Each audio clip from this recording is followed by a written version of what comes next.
Bienvenidos a Club de Prensa Plus en NTN 24. Transmitimos desde Washington, a 3 cuadras de la Casa Blanca solamente. Y no olviden que al final de este programa ustedes lo pueden ver completo, o pueden ver a partes en nuestra página de Facebook, también por nuestra cuenta de Twitter y el audio, el podcast en SoundCloud. Les doy la bienvenida a los invitados a este programa. En primer lugar, el corresponsal jefe del diario El País de Madrid, Marc Basset. Bienvenido a esta mesa como siempre. Muchas gracias. José Díaz Briceño, corresponsal de Reforma de México, bienvenido también. Gracias, Juan Carlos. José López Zamorano, corresponsal jefe de la Agencia Mexicana de Noticias Notimex, bienvenido a esta casa. Gracias. Y Muni Jensen, analista política del Club de Prensa Plus, bienvenido también. Gracias. El primer asunto, Marc, tiene que ver con las elecciones presidenciales aquí en Estados Unidos.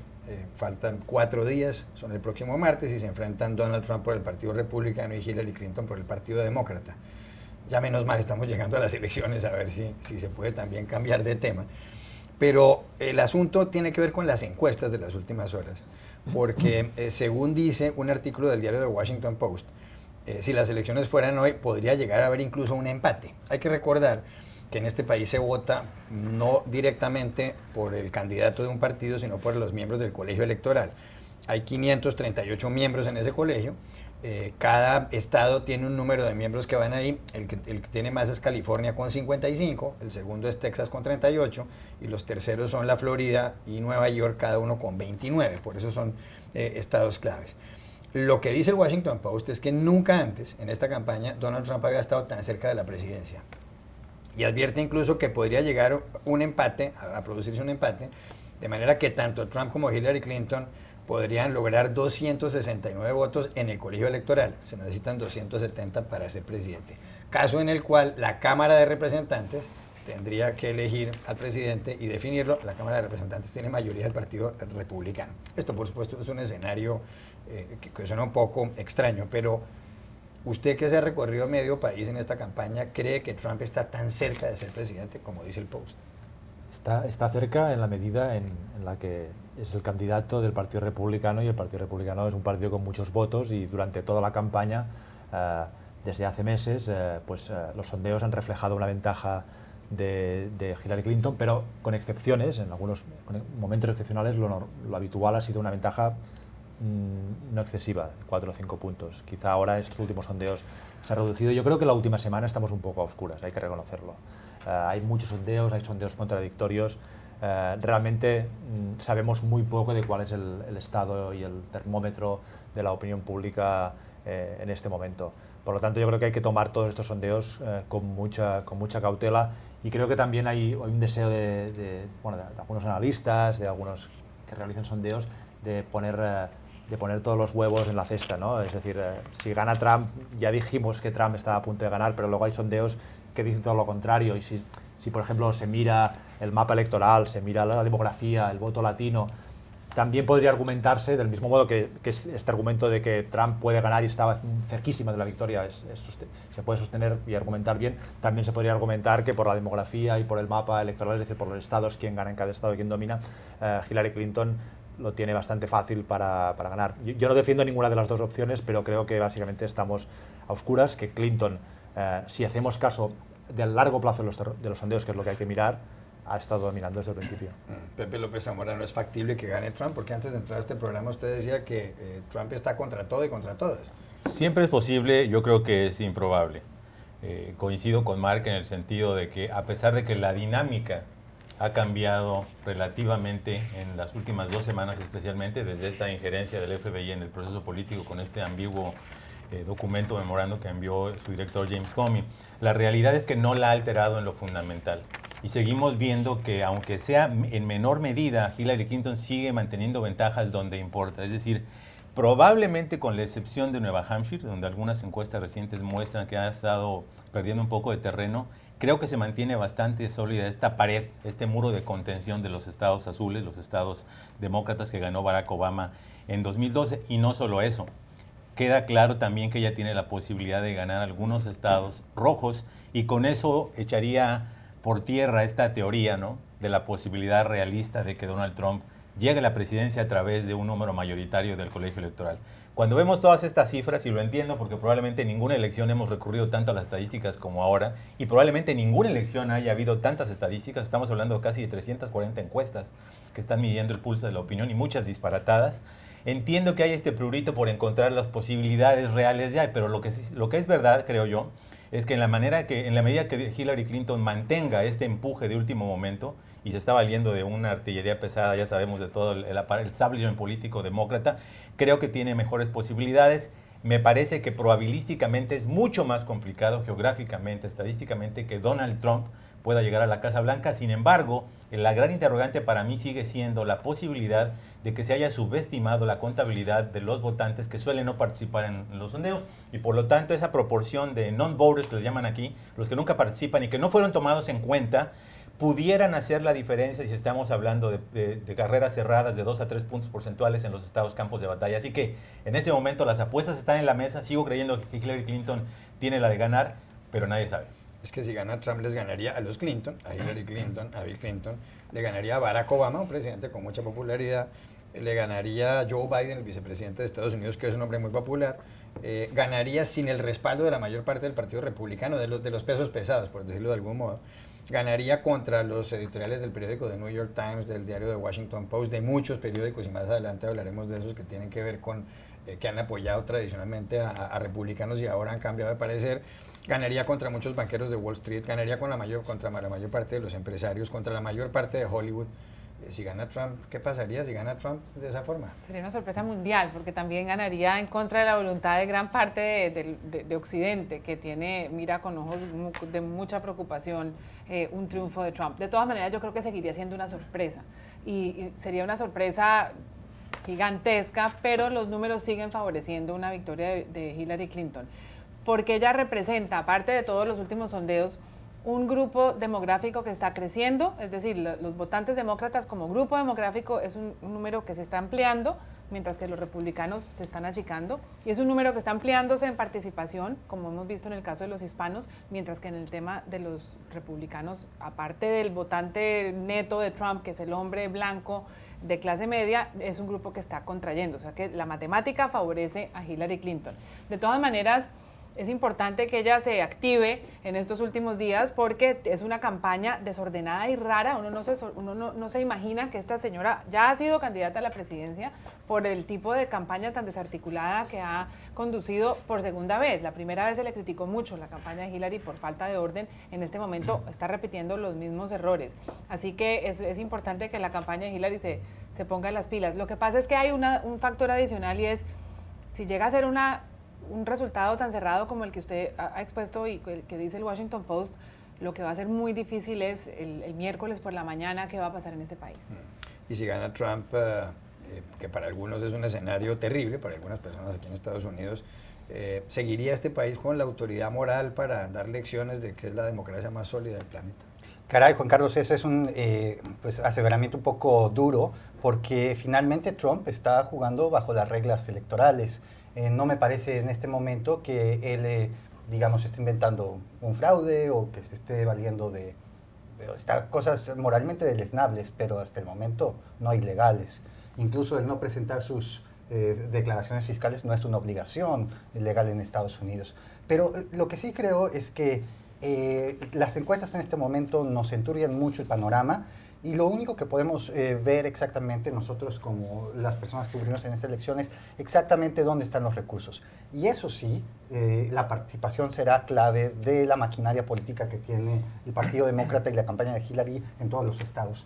Sabemos que la campaña de Trump no tiene, por ejemplo, en lugares como Ohio, que es tan importante, está divorciado completamente del Partido Republicano local, que no lo apoya. Movilizar votantes en este momento es clave para los demócratas, tienen la maquinaria para hacerlo, y eso va a ser clave pensando de un resurgimiento muy fuerte del voto anglosajón no educado, ¿no? Que es en lo que confía Trump. Yo sí quiero comentar sobre el tema de la autoridad moral, porque para nosotros como extranjeros nos resulta muchas veces sorpresivo que no haya habido en los últimos años en este país, especialmente desde el 2000, la batalla campal George W. Bush con Albert Gore, ningún intento serio por echarle un ojo al sistema político de los Estados Unidos.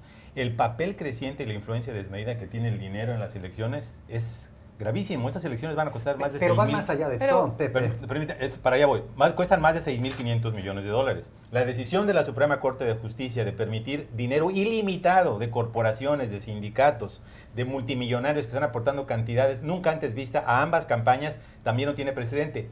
No estoy por eso culpando a los candidatos, es un tema estructural. El tema es que no se ha visto nada. Van 4 ocasiones en la historia que el colegio electoral determina al presidente de los Estados Unidos y no el voto popular, y nadie se despeina por esa circunstancia. Yo creo que sí es buena idea empezar a ver también de qué manera se puede limitar a través del financiamiento electoral las campañas tan caras, porque cuando un senador, cuando un representante tiene que recolectar decenas de millones de dólares para reelegirse, obviamente va a haber un conflicto de interés estructural con las personas con las que tiene que obtener ese dinero.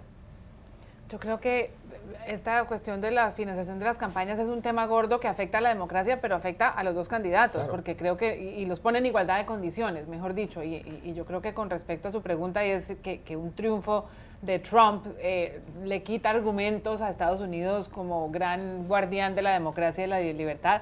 Sí, es cierto, y sería una vergüenza mundial y sería una vergüenza para Estados Unidos. ¿En qué sentido? En el sentido de que un representante de los valores solamente económicos, un representante de la misoginia, del racismo y de la homofobia y de todo lo que es intolerancia en un país que se ha apreciado y ha enseñado mundialmente. Pero donde ha habido esclavitud, donde ha habido segregación, me parece que lo que ha vendido Estados Unidos no ha tenido autoridad moral completa. De acuerdo, no la ha tenido, pero la ha pregonado. Y yo creo que lo que han hecho, por ejemplo, en América Latina es promover, qué sé yo, todos estos ideales de la Constitución y de los padres fundadores, que yo no creo que Trump los represente. Pero yo creo que las personas inteligentes en América Latina entendemos que Estados Unidos es un país con claroscuros, igual que cualquier otro país. A mí me parece que solo las personas más idealizadas a lo que es Estados Unidos se creían que este país ha sido prístino durante toda su historia política. Entonces, a mí me parece que, claro, obviamente en los foros internacionales todos los países se presentan como defensores de los valores de la humanidad, ¿no? Pensemos, o sea, todos los discursos de los presidentes de nuestros países siempre presentan una idealización de nuestras realidades políticas que no correspondan con lo que es en el terreno. Trump, en este momento, vuelvo a decirlo, está jugando bajo las reglas y no me parece que esté poniendo en peligro el sistema electoral. No, yo ahí nada voy a discrepar con Pepe, porque el hecho de que estés erosionando la credibilidad del sistema político sin presentar pruebas, sino por el contrario, por estar armando este tipo de fuerzas de tarea que van a ir a observar el voto, que sabemos que son estrategias añejas de supresión del voto de las minorías que se sienten intimidadas a la hora de votar, esa circunstancia Pepe sí le resta autoridad moral a Donald Trump. Y por otro lado, el hecho de que introdujo en el sistema político de Estados Unidos la posibilidad de desconocer un resultado. En este momento, en las últimas encuestas, 6 de cada 10 americanos encuestados dijeron que no iban a creer en los resultados de las encuestas, y el 25% diría que no aceptaría quien gane. Eso es un elemento que lo hemos visto en México, en otros países de América Latina, donde hay una gran disputa después de unos resultados cerrados, pero jamás en la vida se ha considerado en este país. Yo creo que eso hay que comparar el efecto que tuvo Barack Obama cuando ganó. Es el soft power que dicen, el poder blando. Obama fue positivo para Estados Unidos, aunque no hubiese hecho nada. El solo hecho de que Estados Unidos eligiese a un negro como presidente del país de la esclavitud, de la segregación, como decías, esto ya envió un mensaje benevolente y el mundo lo recibió con brazos abiertos, la mayoría del mundo. El contraste con Trump, yo creo que esto ya tendrá un efecto importante como país modélico. Estados Unidos obviamente no ha sido modélico y tiene muchos pecados, pero sí que es verdad que los ideales de Estados Unidos son universales, ¿no? Los ideales de libertad. ¿No son franceses los orígenes? Bueno, los dos, de hecho son de la misma época. ¿O griegos? Sí, pero bueno, son los dos países que de la Revolución Francesa y la Revolución Americana, de la Ilustración, y que proyectan un mensaje universal en el cual Estados Unidos no siempre está a la altura. Yo creo que Trump, es mi opinión, no está a la altura de los ideales constitucionales y fundacionales de este país, con su racismo, su misoginia, con su cuestionamiento del equilibrio de poderes en Estados Unidos, por ejemplo, ¿no? Tiene una beta autoritaria que yo creo que mandaría un mensaje preocupante al mundo. Ya regresamos a Club de Prensa Plus. Volvemos a Club de Prensa Plus en NTN 24 desde Washington. Pepe, está en las últimas horas el compañero de fórmula de Hillary Clinton, la candidata demócrata a las elecciones presidenciales del 8 de noviembre, del martes aquí en Estados Unidos, el senador por Virginia, Tim Kaine, pronunció un discurso en español en Phoenix, Arizona, pero es la primera vez que un candidato o a la presidencia o a la vicepresidencia pronuncia todo un discurso en español. Se echó un discurso en español en Phoenix, Arizona. Y habló mucho del señor Donald Trump. El señor Tim Kaine estuvo en Centroamérica en una época aprendiendo español. ¿Será que los hispanos le van a dar la presidencia a Hillary Clinton? Porque aquí hay 52 millones de hispanos, me decía usted antes de entrar a este programa. Hay una población total de 320 millones de habitantes. De esos 52 millones de hispanos pueden votar 27 millones. En las pasadas elecciones lo hicieron alrededor de 12 millones. ¿Van a votar otra vez solo 12 millones de hispanos? ¿Van a votar más? En las encuestas, ¿cómo están los hispanos repartidos entre Hillary Clinton y Donald Trump?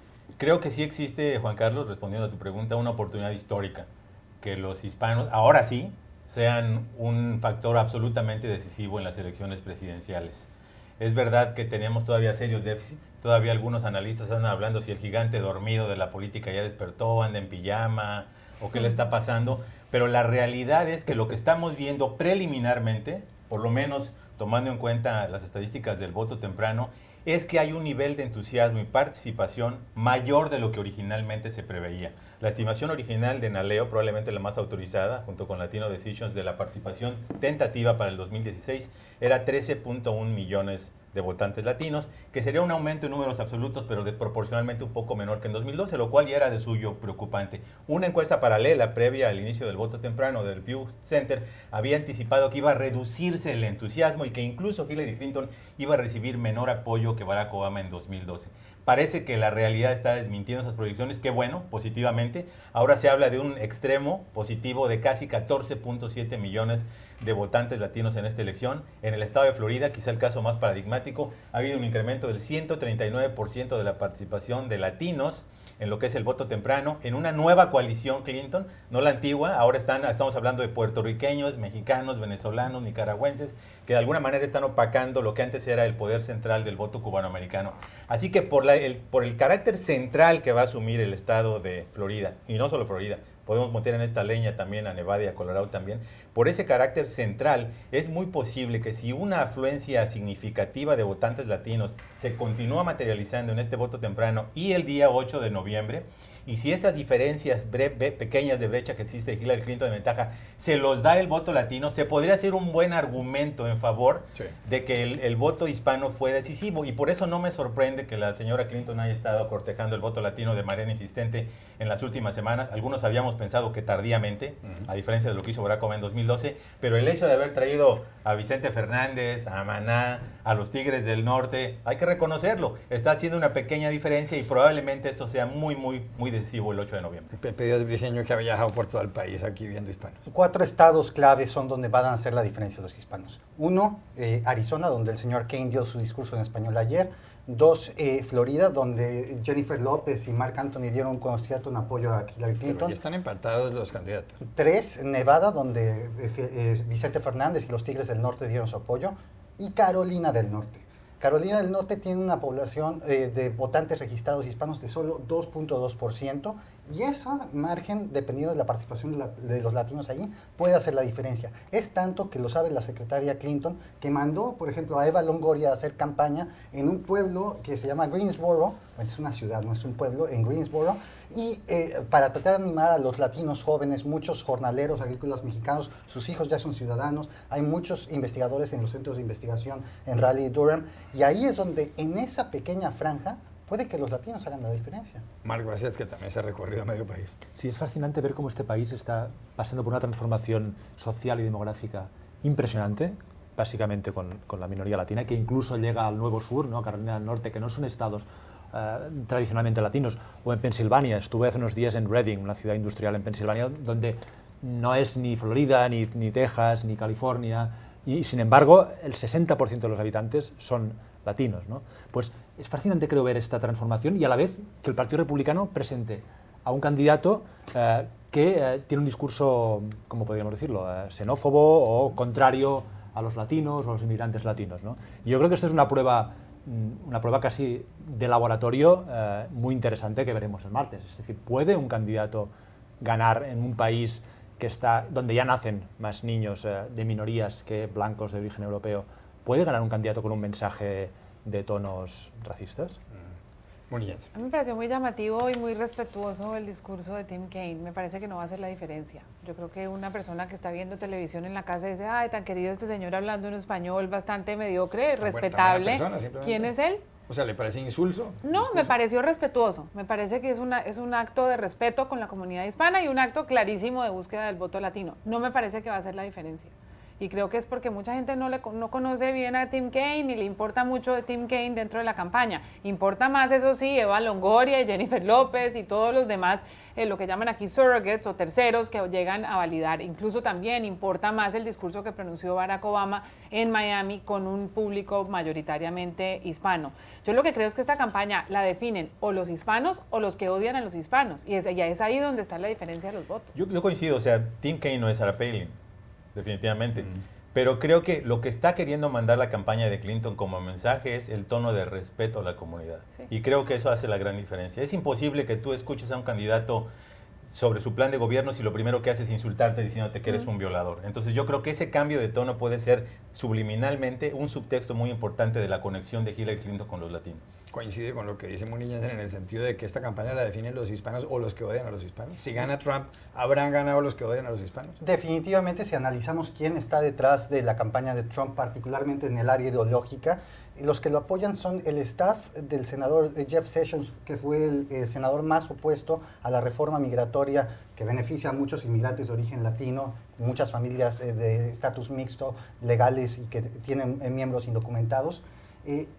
Sus asesores del señor Jeff Sessions son los que están atrás del mensaje populista, antiinmigrante, anticomercio en la campaña de Trump. Muchas de las organizaciones que están a favor de esta reforma migratoria, por ejemplo, en Estados Unidos, dicen Trump es el basket case, es el ejemplo perfecto de lo que sería una campaña en contra de la inmigración. Pero yo creo que sería un error pensar que los seguidores de Donald Trump apoyan las políticas de Donald Trump. Yo creo que exacto, es tan grande el segmento del electorado desesperado y desposeído que cree que Donald Trump es la solución a pesar de algunos de sus puntos de vista, a pesar de que es misógino, a pesar de que es antiinmigrante. Si tú ves las encuestas, hay un abrumador apoyo en este país a la reforma migratoria. En los estados donde hay población tradicionalmente latina, los hispanos son queridos. Entonces, no que hagamos en el error de pensar que todas las políticas de Trump son automáticamente endosadas por sus partidarios. Incluso dentro de los republicanos, exactamente, el apoyo es abrumador. Lo increíble es que hoy salieron cifras de empleo de Estados Unidos, son las últimas antes de las elecciones y el desempleo está en menos del 5%. Parece mentira que una gente que tiene casi empleo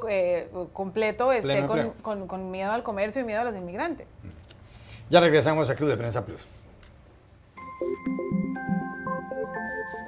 Volvemos a Club de Prensa Plus en NTN 24 desde Washington.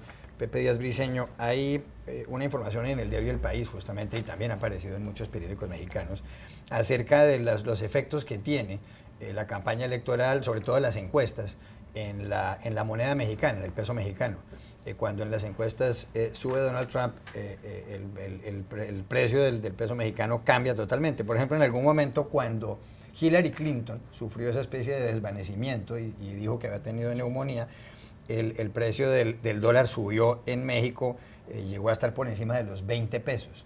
Algunos consideran que si llega a ganar el señor Donald Trump, podría haber una variación sustancial en el peso mexicano.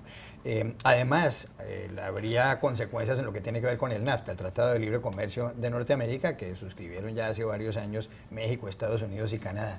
El comercio entre los dos países, entre México y Estados Unidos, lo comentaba Pepe López Zamorano antes de entrar acá, es de $1.000 millones diarios. Y usted contaba cómo hay 1 millón de cruces de personas en la frontera. Está el gobierno mexicano implantando un plan, por lo menos previendo un plan para el caso de que llegue a ganar Donald Trump. ¿Eso en qué consiste? Bueno, ayer nos enteramos de que por parte del presidente del Banco de México, que es básicamente están haciendo este plan con el secretario de Hacienda. No sabemos exactamente cuál es el plan, solo sabemos que supuestamente están planeando. Esto me parece no necesariamente, me parece, ¿cuánto estamos? A 5 días, 4 días de la elección. Me parece que eso debió haberse dicho hace bastante tiempo y con mayor detalle para evitar más especulación. Ahora, el peso mexicano es la moneda que más duro ha sentido las variaciones por el posible triunfo de Trump. Pero prácticamente todos los mercados internacionales, las bolsas del mundo, se han comportado siguiendo las buenaventuras o no de Trump en la campaña. Esto quiere decir que en general, y lo hemos visto, ya hay un análisis de firmas internacionales, Moody's y otras, que un triunfo de Trump realmente afectaría a la economía mundial, se reduciría en algún momento el crecimiento, pero en particular para México sí es un tema casi existencial, en tanto somos una economía volcada hacia el exterior, la mayor parte de las exportaciones vienen acá, pero lo que no se entiende, y esa es la parte que ha sido muy difícil comunicar no se ha logrado implantar, y no es en este momento, sino en casi 2 décadas de existencia del Tratado de Libre Comercio de América del Norte, es que México es el segundo destino de las exportaciones estadounidenses. Nosotros compramos más exportaciones que muchísimos otros países, incluso que China mismo, y eso no se traduce en la calle. Yo estuve ahora en Ohio y hay una dominancia en contra del Tratado de Libre Comercio en la boca de la gente increíble, pero cuando tú les dices, bueno, pero es que Canadá y México son sus principales socios comerciales, no lo saben, no lo tienen en cuenta y no les importa. La conexión con Trump va por otro lado, pero Trump sabe que ese enemigo externo está ahí. López Zamorano. Sí, yo creo que definitivamente va a haber elementos de volatilidad a nivel internacional. Quizá gane quien gane la elección del 8 de noviembre. Por supuesto, creo que si gana Donald Trump, los niveles de volatilidad van a ser mayores porque hay gran preocupación en muchos países del mundo, especialmente por la falta de predictibilidad del mensaje de Trump, que en la mañana está a favor de un acuerdo, en la tarde cambia de opinión, al día siguiente no sabes qué va a hacer, ¿no? Y obviamente eso se ha traducido en posiciones muchas veces discrepantes y cambiantes en torno a temas como el Tratado de Libre Comercio de América del Norte. Ahora, ¿qué puede hacer México para enfrentar esto? Yo creo que las autoridades sí han sido en ese sentido muy claras, de que han estado muy atentas a los sucesos aquí en los Estados Unidos. Se le preguntó, por ejemplo, al secretario de Hacienda si alguna intervención del peso sería prudente. Dijo que sería como echar unas gotas al océano. Evidentemente las autoridades están así, pero lo que es muy más importante, me parece a mí, Juan Carlos, es que a pesar de estos comentarios incendiarios de Donald Trump sobre el tema del muro, la deportación de inmigrantes, la modernización, renegociación o salida del Tratado de Libre Comercio, el sistema de Estados Unidos tiene tantos pesos y contrapesos de que cualquiera de estas decisiones, así él ganara y decidiera implementarlas el primer día de su gobierno, no va a ser una cosa tan sencilla. El tema del muro obviamente tendría un efecto lesivo sobre el comercio binacional, sobre el traslado de personas, de mercancías. Tú comentaste el número tan dinámico, el nivel de dinámico que hay en la frontera común. Si quiere salirse del Tratado de Libre Comercio, no es como que lo pueda poner en un flechazo, tiene que ser una decisión que también tiene que ser consensada por el Congreso. Si quiere imponer aranceles hasta a México y China, varias corruderías advierten que eso provocaría una recesión en los Estados Unidos. Ahora, si bien es cierto que esto es un elemento de inestabilidad, de volatilidad, sí, la realidad es que la traducción concreta de estas políticas dista mucho de ser automática en caso de que llegue a ganar la Casa Blanca. Nada más, muy rápido. Yo vivía en la frontera, en Tucson, y hay un caso de un comerciante que prepara perros calientes, hot dogs, como se dice acá, que no encuentra el mejor pan en la ciudad de Tucson, en Arizona, y todos los días cruza un camioncito con pan hecho en Magdalena de Quino, en el norte del estado de Sonora. Todos los días cruza 5,000 pedazos de pan para su negocio en Tucson. Y está mejor el pan que la salchicha. Definitivamente son excelentes los hot dogs, el Güero Canelo lo recomiendo, pero es un ejemplo de cómo la frontera está día a día pues, en una convivencia total. Muy bien. Aquí pasan dos cosas. Casi en lo único que ha sido consistente Donald Trump es en su voluntad de construir un muro con México y acabar con los acuerdos comerciales. Son casi, de verdad, son los mantras de Donald Trump desde el día que anunció su candidatura. Y lo otro es que si bien la manufactura y el camión del señor de los perros calientes y lo que está pasando en la frontera norte de México con los automotores y con toda esta industria que ha creado una gran integración entre Estados Unidos y México, los mercados, la bolsa es muchísimo más volátil y es natural y es difícil para un gobierno en este momento tomar medidas que han subido un poco las tasas de interés para estabilizar el peso. El único efecto no es el efecto Trump, pero sí se han visto variaciones después de cada debate. ¿Qué pasa? Que los inversionistas buscan poner su dinero en un activo mucho más seguro y empiezan a invertir en dólares y que los mercados de capitales también se contraen dentro de un clima de cautela. Pasa en toda América Latina, en México obviamente lo tienen más cerca. El comercio seguramente va a continuar, pero esta volatilidad en las bolsas sí va a afectar el peso mucho. Malvasets. Yo creo que México será la primera gran prueba de Trump si gana. Es decir, ¿Qué hacer con México? ¿Qué hacer con México? Con los mexicanos. Porque como dices, Muni, México ha sido central en su campaña. Empezó su campaña diciendo que México envía a Estados Unidos a criminales, violadores y no sé cuántas barbaridades más. Y ha mantenido toda la campaña, el muro y el fin o la renegociación de los tratados comerciales, del tratado comercial con México. Será una prueba para ver Trump en qué medida cumple lo que ha venido diciendo, y será una prueba también para México y para el resto del mundo, es decir, cómo reacciona el resto del mundo a Trump, ¿no? Y en ese sentido me parece que es un indicio interesante la visita, la reunión que tuvo el presidente mexicano Enrique Peña Nieto a finales de agosto con Donald Trump, porque aquello indicó que por mucho que escandalice Trump en el resto del mundo, al final, si gana, pues es muy probable que... si gana Trump, Peña Nieto quedará como un genio. por haberlo recibido. Y puede ser que después de Peña Nieto venga Merkel y después venga Hollande Sí. y después...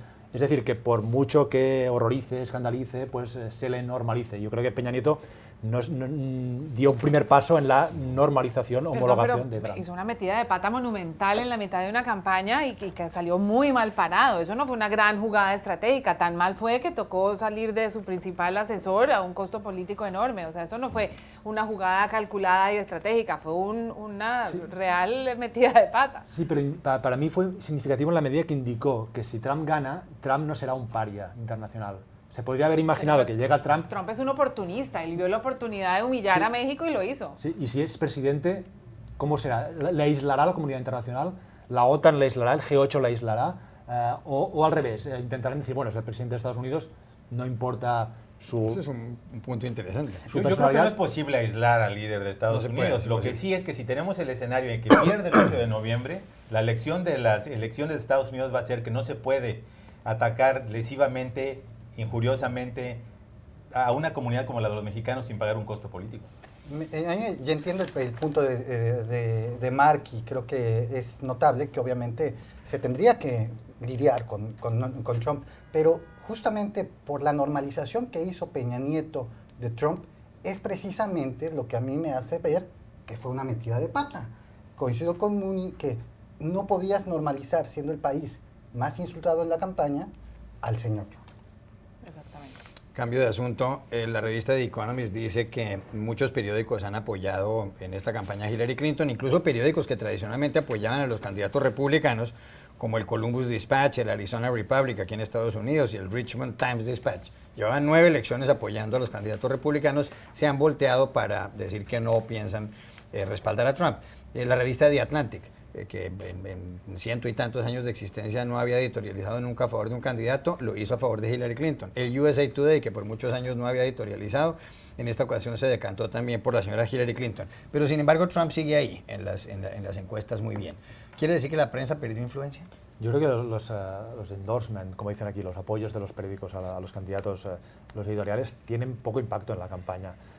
Es decir, dentro de los lectores, el lector del Atlantic ya es más o menos progresista, y el que no lo es, no creo que cambie de opinión por el Atlantic, pero creo que es una expresión primero del amplio rechazo entre las clases intelectuales, periodísticas de Donald Trump, ¿no? Y una gran parte de la población cree que Donald Trump es inadmisible.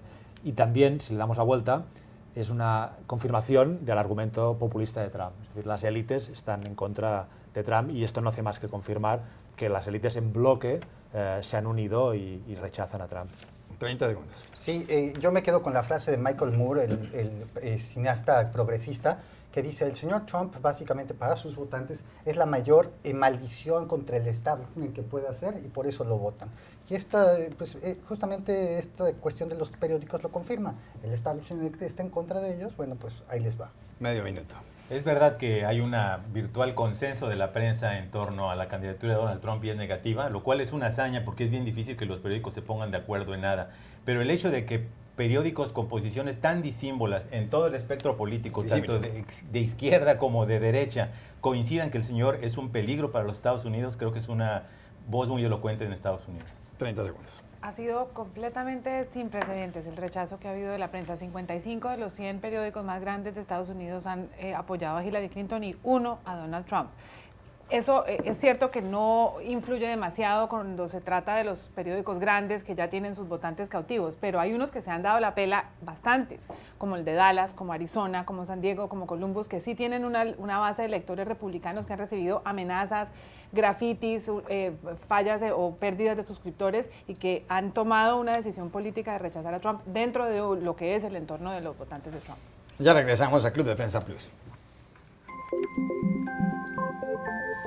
Volvemos a Club de Prensa Plus en NTN 24 desde Washington. Mark Bassett, ¿para quién fue esta semana una semana nefasta, una semana fatal? Ha sido una mala semana para el director del FBI, James Comey.